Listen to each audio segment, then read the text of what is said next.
이러한 어려움 중에도 선교를 포기하지 않고 정말 가부의 두랩돈과 같은 헌금으로 선교사들을 후원해 주시는 우리 경양교회 선교회장님과 선교회원들께 감사를 드립니다. 우리는 지금 한 번도 경험해 보지 못했던 시간들을 보내고 있습니다.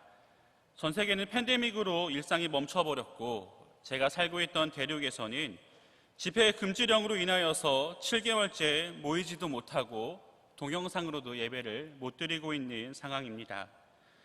한국도 주일학교, 여름 성경학교부터 시작해서 각 부서의 여름 여러 행사들까지 온라인으로 대체하거나 계획도 못하게 되었다고 들었습니다. 우리는 이러한 일들이 일어나는 이유를 정확히 알지 못합니다. 그리고 언제 종식될지도 예측할 수 없습니다. 그러나 단 한 분, 하나님만은 알고 계십니다. 하나님은 우리가 당장은 알지 못하는 그림을 그리시곤 합니다.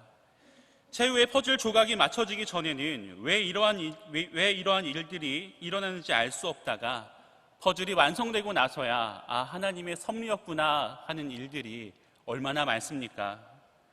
오직 하나님만이 이러한 일이 일어나는 연유를 아시고 언제 이러한 일들이 종식되는지 알고 계십니다. 하나님의 때는 우리가 생각하는 때와는 다를 수도 있습니다. 그러나 이러한 상황 가운데서도 하나님은 여전히 복음이 증거되기를 원하고 계시며 복음을 증거할 통로도 만들어 놓고 기다리고 계시는 중입니다.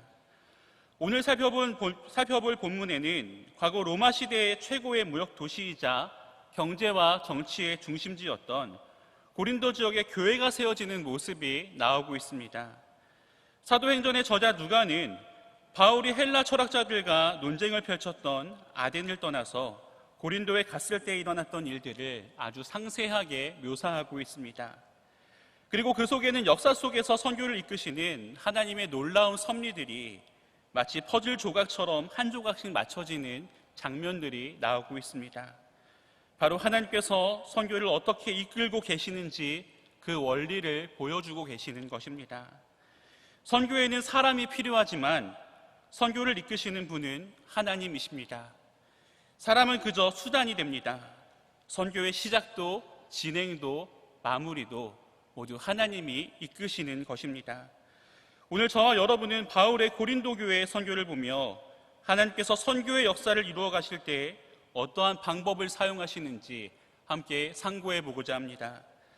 첫째로 하나님은 예비된 동역자를 서로 만나게 하심으로 선교를 시작하게 하십니다. 우리 1절에서 4절의 말씀을 다 함께 읽도록 하겠습니다. 시작. 그 후에 바울이 아덴을 떠나 고린도에 이르러 아굴라라 하는 본도에서 난 유대인 한 사람을 만나니 글라우디오가 모든 유대인을 명하여 로마에서 떠나라 한 고로 그가 그 아내 브리스길라와 함께 이달리아로부터 새로운지라 바울이 그들에게 감해 생업이 같음으로 함께 살며 일을 하니 그 생업은 천막을 만드는 것이더라. 안식일마다 바울이 회당에서 강론하고 유대인과 헬라인을 권면하니라. 아멘. 바울은 2차 전도 여행 중에 아시아에서 말씀을 전하지 못하게 하는 성령의 인도하심을 받았습니다. 비두니아로 가고자 했지만 예수의 영이 허락하지 않았고 건너와서 우리를 도우라는 마게도냐인들의 환상을 보고 마게도냐로 건너가서 복음을 전하게 되었습니다. 바울은 마게도냐에서 아덴까지의 일정을 거치면서 빌립보 등지에서 심한 외를 맞아서 육체적으로 지쳐 있었고 아덴에 있는 동안에도 데살로니가 교회를 향한 걱정 때문에 깊은 수심에 빠져 있는 상태였습니다. 이처럼 걱정과 근심에 쌓인 채 도착한 고린도는 전도의 희망과 가능성으로 가득 찬 도시가 아니었습니다. 오히려 더 큰 근심을 주는 도시였던 것입니다. 고린도는 헬라의 시장이라는 별명이 있을 정도로 최고의 무역 도시였기에 물가는 비쌌을 것이고 종교의 이름으로 공개적인 매춘 행각들을 하던 죄악으로 가득 찬 도시였습니다. 게다가 바울은 이 부유한 도시에서 가난한 이방인으로서 선교하는 데 필요한 선교비까지 직접 마련해야만 했습니다.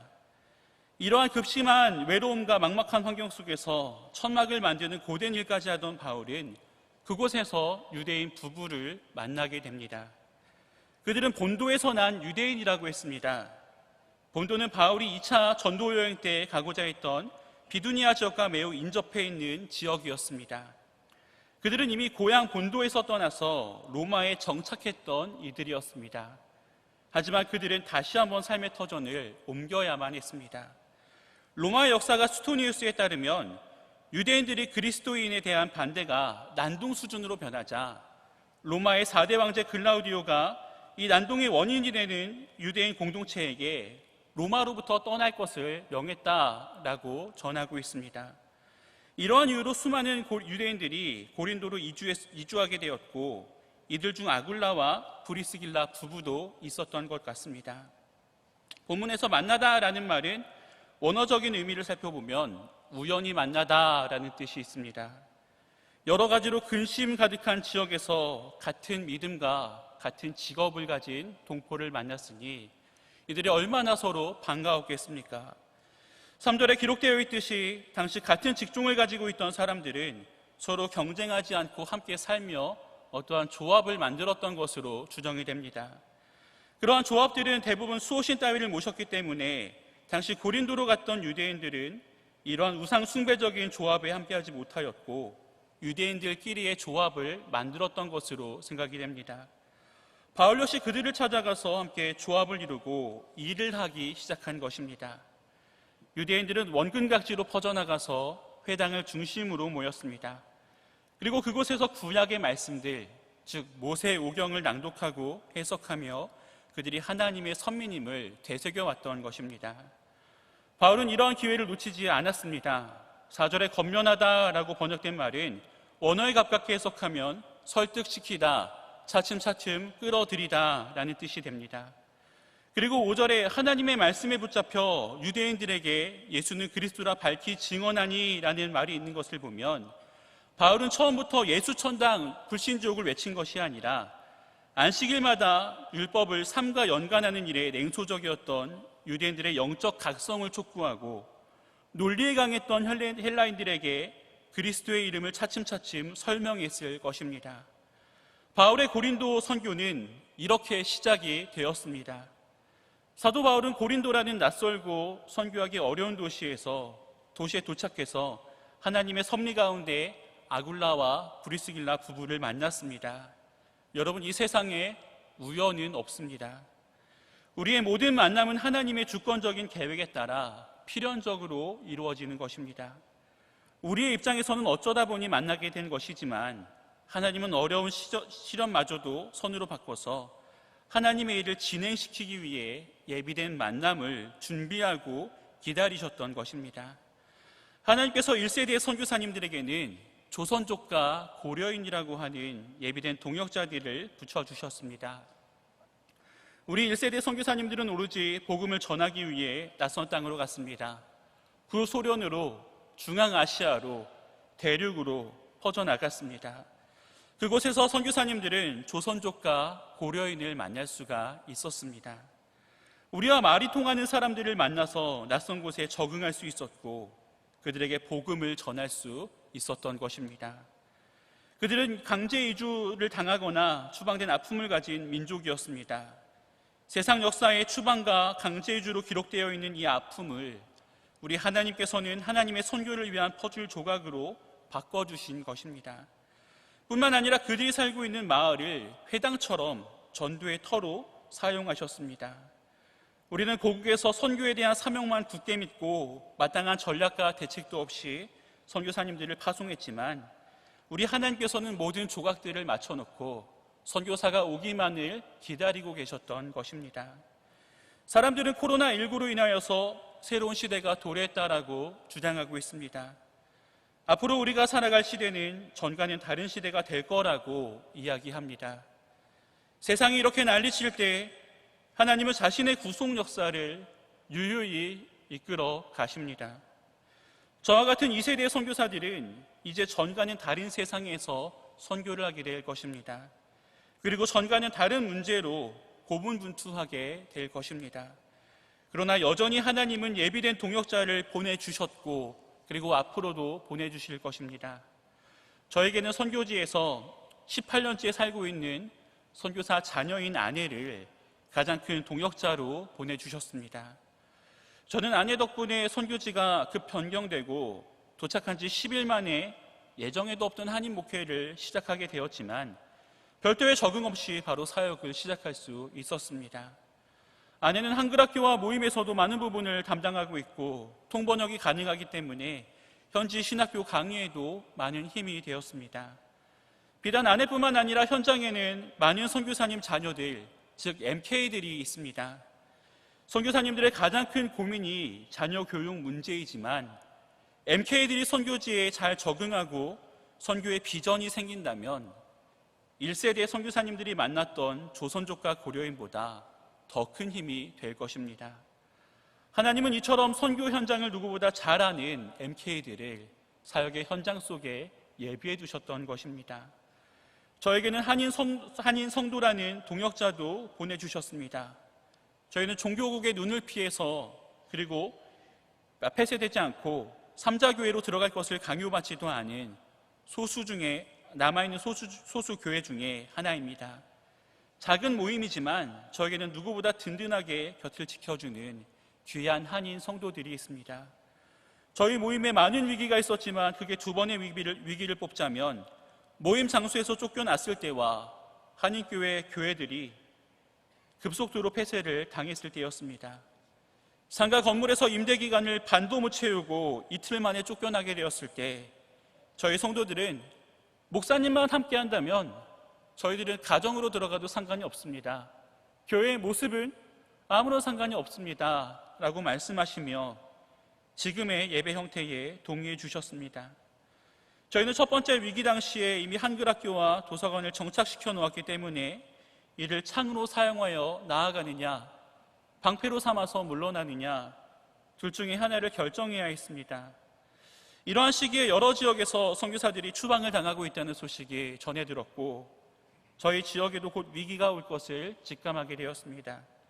하나님은 물러나는 쪽을 선택하게 해주셨고 저희 모임은 모든 집기들을 다 버리고 정원이 있는 예쁜 가정집 거실에서 모이게 되었고 안이 훤히 보이는 정원 쪽 출입구와 방은 도서관으로 포장하게 되었습니다. 주일날에도 일부러 도서관을 개방하기 때문에 저희가 거실에서 한글학교와 도서관 운영위원회처럼 모여서 예배를 드리고 있을 때에도 밖에서 보면 안에서는 책을 보는 아이들과 교민들이 있어서 안전을 지키게 되었던 것입니다. 익숙하지 않은 예배 형태에 오히려 가족 같아 좋다고 격려해 주시면서 지금 7개월째 모임을 가지지 못하고 오직 제가 보내주는 설교 원고를 보며 가족 모임을 하는 상황 속에서도 목사님 저희는 괜찮습니다. 목사님 여유 있게 있다가 안전할 때 들어오세요 라고 말하는 정말로 든든한 동역자들인 것입니다. 지금 선교지에는 선교의 기반이자 동역자인 한인 디아스포라들이 여러 지역에 퍼져 있고 선교사들을 기다리고 있습니다. 선교사들이 워낙 많이 추방되었기 때문에 양들만 남아있는 상태인 것입니다. 선교의 현장은 이제 완전히 바뀌었습니다. 과연 새로운 선교사가 비자를 받아 대륙으로 들어갈 수 있냐라고 물어보신다면 지금의 상황에서는 불가능하다라고 답할 수 있을 것 같습니다. 이제 당분간 대륙의 선교는 전에 말씀드린 대로 남은 자가 버티는, 즉 생존하기 위해 힘을 써야 하는 선교가 될 것입니다. 이러한 시대에 우리 2세대 선교사들과 성도님들이 기억해야 하는 것은 바로 하나님께서는 어떠한 선교의 현장에도 동역자들과 선교의 터전까지 미리 예비해 두셨다라는 것입니다. 하나님이 예비해 주신 아내가 없었더라면, 한인 성도들이 없었더라면 저는 아무것도 하지 못했을 것입니다. 저와 아내와 성도들 역시 하나님께서 사용하시는 선교의 퍼즐 조각 중 하나에 불과합니다. 그러나 그 조각들이 하나하나 모여서 선교의 그림을 완성해 가는 것입니다. 시대가 바뀌었다 하더라도 여전히 하나님께서는 예비해 주신 동역자가 우리를 기다리고 있음을 굳게 믿고 선교와 복음의 현장으로 나아가는 우리 경양의 성도들이 되시기를 바랍니다. 둘째로 하나님은 선교 후원자들을 보내주심으로 선교지의 복음의 전초기지를 구축하게 하십니다. 우리 5절에서 8절의 말씀을 다 함께 읽겠습니다. 시작. 실라와 디모데가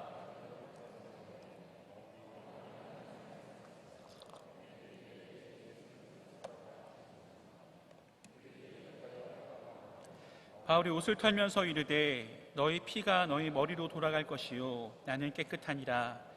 이후에는 이방인으로 가리라 하고 거기서 옮겨 하나님을 경외하는 디도 유스도라 하는 사람의 집에 들어가니 그 집은 회당 옆이라. 또 회당장 그리스보가 온 지방과 더불어 주를 믿으며 수많은 고린도 사람도 듣고 믿어 세례를 받더라. 아멘. 고린도 선교지에 기쁜 소식이 찾아왔습니다. 바로 든든한 지원군이 도착한 것입니다. 전도 여행 중에 만났던 믿음의 아들 디모데와 실라가 빌립보 교회에서 선교 헌금을 가지고 고린도로 찾아온 것입니다.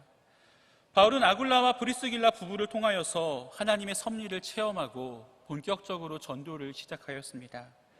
게다가 이번엔 바울이 비두니아를 포기하고 성령의 인도하심에 따라갔던 마게도니아에 세운 첫 번째 교회인 빌립보 교회를 통하여서 재정적인 부분까지 해결해 주심을 체험하고 더욱더 용기를 내게 된 것입니다. 그래서 5절에 기록되어 있는 것처럼 하나님의 말씀에 붙잡혀 예수 그리스도의 놀라운 구원의 복음을 더 힘있게 증거하게 되었습니다. 바울은 재정적인 어려움을 해결함으로써 말씀을 전하는 데만 집중하게 된 것입니다. 하지만 유대인들은 바울이 본격적으로 예수 그리스도를 전하자 로마에서 격분했던 것과 같이 바울을 대적하기 시작하였습니다. 그들은 심지어 하나님의 말씀을 선포하는 바울을 회방까지 했습니다. 성령의 역사를 회방하는 일, 성령 회방죄는 용서받을 수 없는 죄였던 것입니다. 더 이상 유대인들에게 복음의 소망이 보이지 않자 바울은 저주를 상징하는 행동인 옷을 털었고 하나님을 대신하여 성령을 회방한 죄를 반드시 그들 스스로가 받게 될 것임을 선포하였습니다.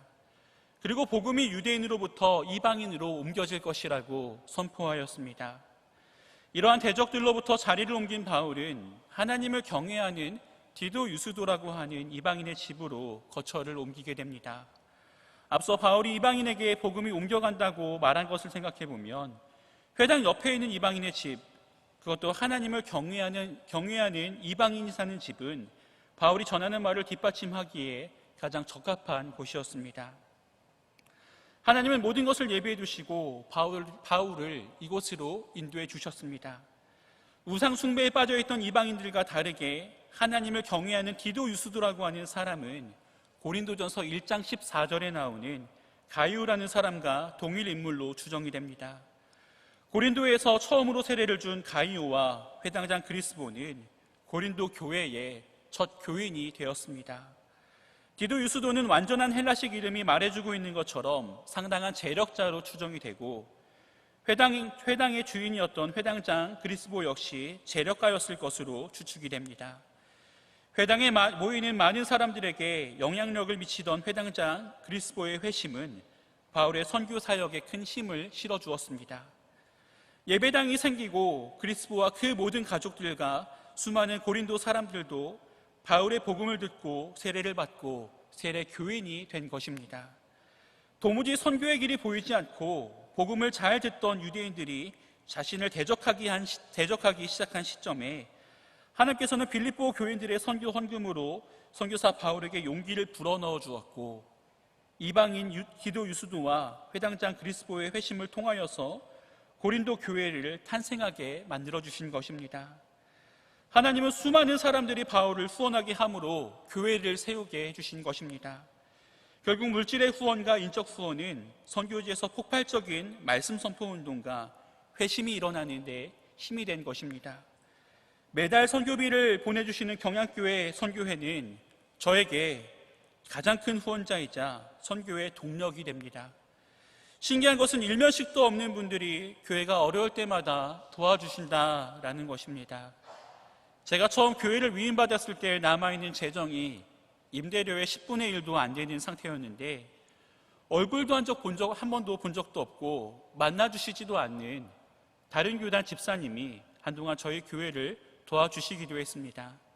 지금은 더 힘든 교회가 있어서 후원을 옮기셨지만 이번 코로나19 사태로 인하여서 온라인 헌금을 하는 것도 어려워져서 교회 임대료를 걱정하고 있었는데 이 집사님 남편분께서 육군 30주년 근속 보너스를 받았다고 저희에게 본 교회에게 반 헌금해 주시는 덕분에 임대료를 해결하게 되었습니다. 또한 한국 정부에서 보내주는 한글학교 지원금 역시도 큰 힘이 되고 있습니다.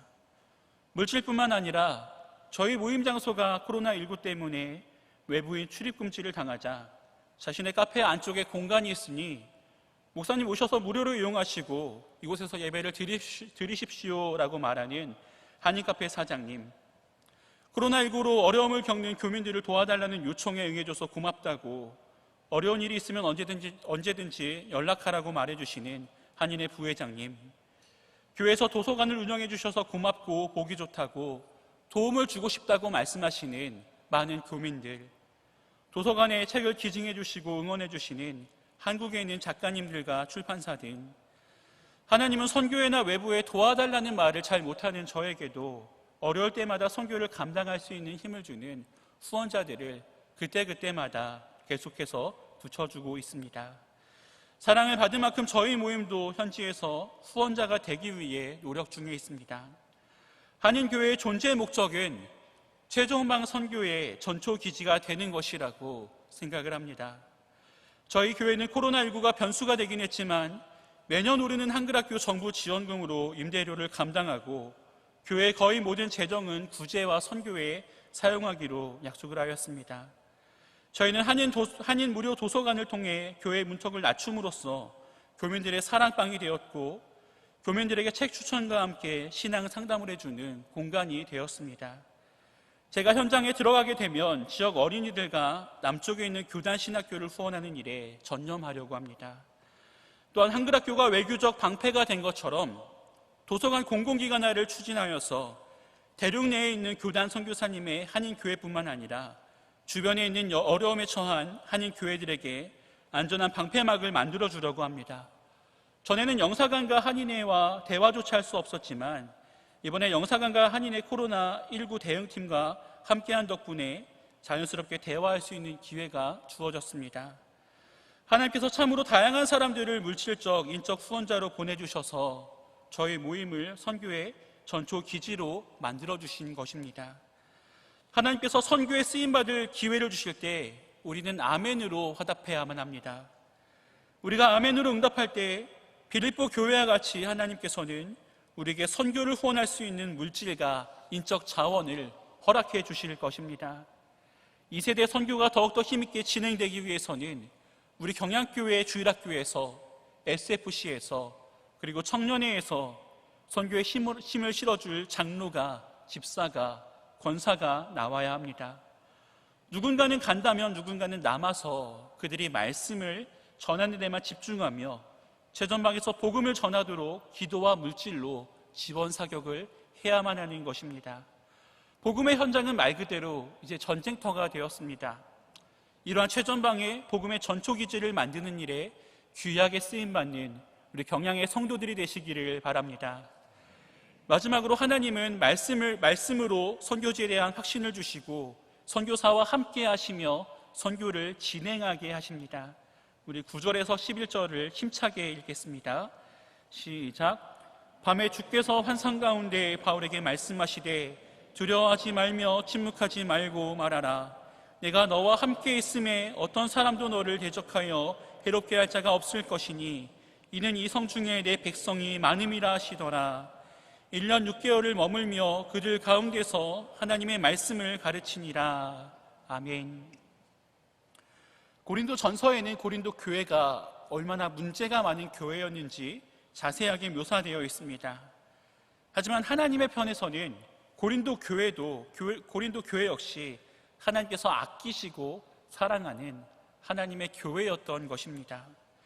그렇기 때문에 하나님께서는 바울의 마음을 강하게 붙잡아 주시기 위해 환상을 통하여서 두려워하지 말며 침묵하지 말고 말하라 라고 말씀하셨습니다.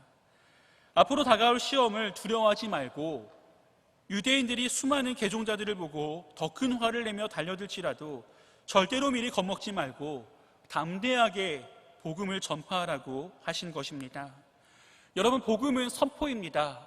목사가 어떠한 말을 잘해서 하나님의 말씀을 설명하는 것이 아니라 그냥 선포하는 것입니다. 그 결과는 하나님께서 책임져 주십니다. 그렇기 때문에 복음은 어떠한 상황에서도 전해야만 하고 전해지게 되는 것입니다. 계속해서 하나님께서는 내가 너와 함께 있음에 어떤 사람도 너를 대적하여 해롭게 할 자가 없을 것이다 라고 격려해 주고 계십니다. 예수님은 이미 승천하실 때 내가 세상 끝날까지 너희와 항상 함께 있으리라 라는 영원한 약속의 말씀을 주셨습니다. 이런 약속을 사도 바울도 잘 알고 있었고 이미 전도 여행을 통해 무수히 체험하고 있었습니다. 바울을 해롭게 할 자가 없다고 해서 바울이 어떠한 고난도 당하지 않고 그 어떠한 폭력이나 소동에도 휘말리지 않을 것이라는 뜻은 결코 아닙니다. 실제로 이 말씀이 있은 후에 유대인들은 바울에게 치명적인 공격을 가해왔기 때문입니다. 아무 사람도 너를 대적하여 해롭게 할 자가 없다라는 말은 하나님께서는 바울을 대적들의 손으로부터 구하시기로 작정하셨기 때문에 대적하는 자들의 모든 노력이 수포로 돌아갈 것이라는 말입니다. 결국 하나님께서 다시 한번 환상 중에 이러한 격려를 통해 고린도 교회에서 수많은 어려움을 만날 때 오히려 더욱더 힘있게 복음을 전파하라고 격려해 주신 것입니다. 이러한 격려를 해주신 이유는 바로 이 성 중에 내 백성, 하나님의 백성이 많기 때문입니다. 결국 하나님의 격려에 힘입어서 바울은 전도 여행 중에 1년 6개월이라는 긴 시간 동안 고린도에 머물며 세상에 물든 고린도 사람들에게 하나님의 말씀, 즉 복음을 전파하게 된 것입니다. 바울이 전하는 말은 멸망하는 사람들에게는 미련한 소리로 들렸을 것입니다. 그러나 구원받을 사람들에게는 바울이 전하는 복음은 그야말로 영원한 사망에서 영원한 생명에 이르게 하는 하나님의 능력이었던 것입니다. 바울은 이러한 하나님의 능력에 힘입어서 하나님의 백성이 많음을 확신하며 1년 6개월이나 머물면서 복음을 전파한 것입니다. 여러분, 선교지에는 많은 문제가 있습니다.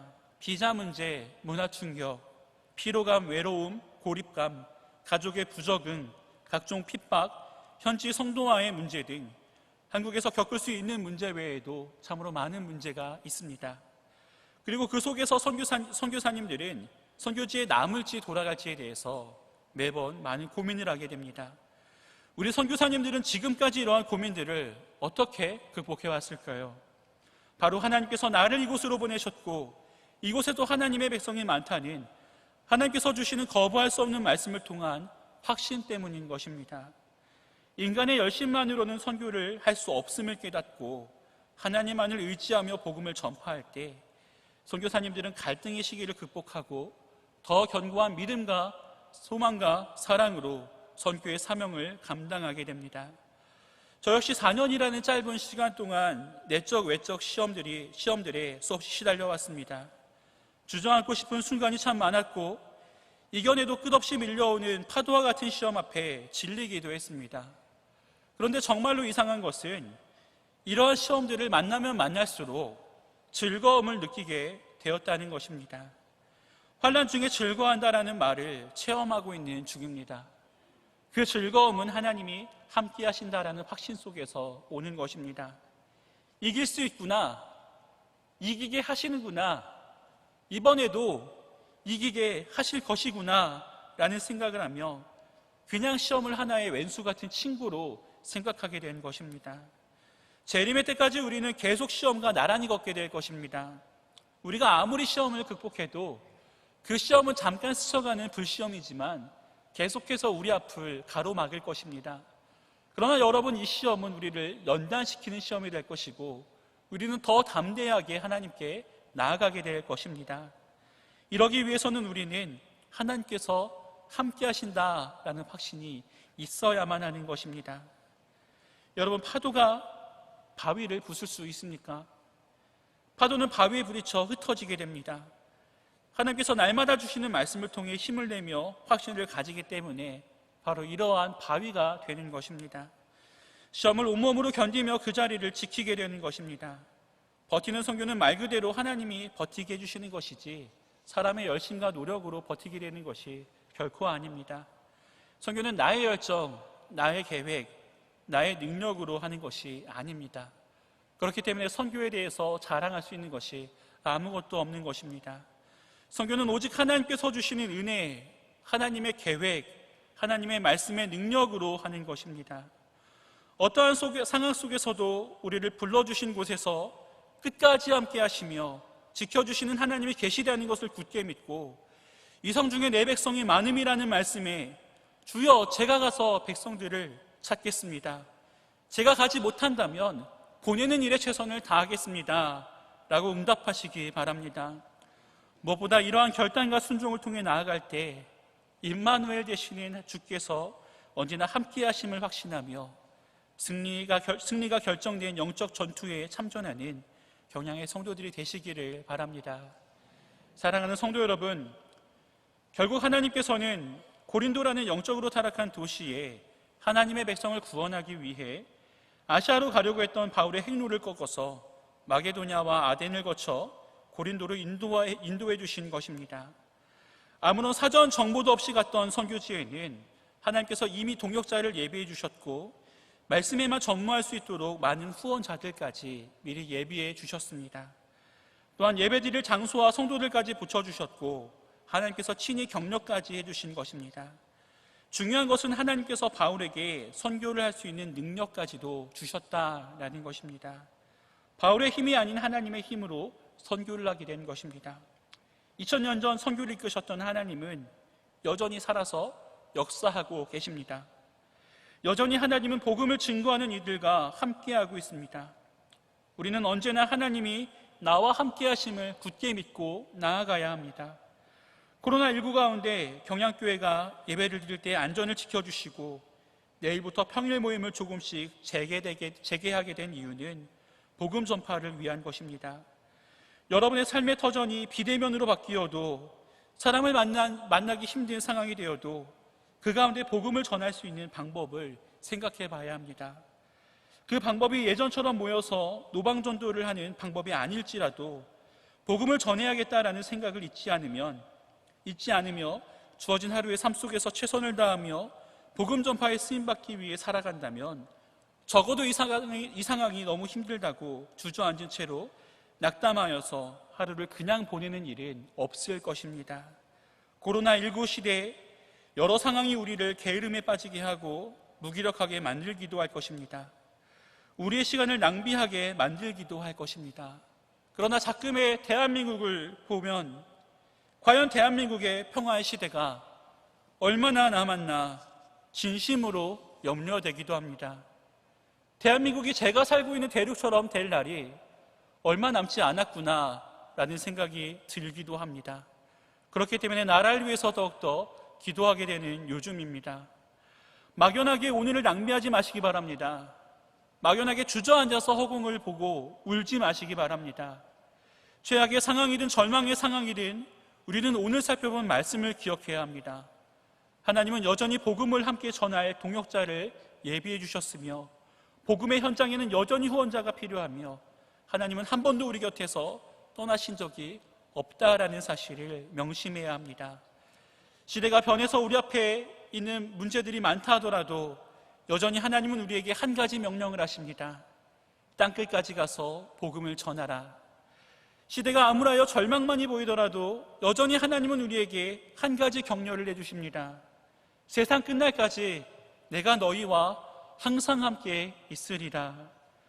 하나님은 연약한 질그릇과 같은 우리 안에 복음을 담아주셨습니다. 하나님이 함께 하시기 때문에 우리는 사방으로 우겨쌈을 당하여도 무너지지 않을 것입니다. 하나님이 진두지휘하시는 선교의 현장 속에서 언제나 예비된 동역자와 후원자가 있음을 기억하고 하나님이 함께 하심을 말씀을 통해 확신하며 가든지 보내든지 선교의 사명을 최선을 다해 감당하는 경양의 성도들이 되시기를 주님의 이름으로 축원합니다.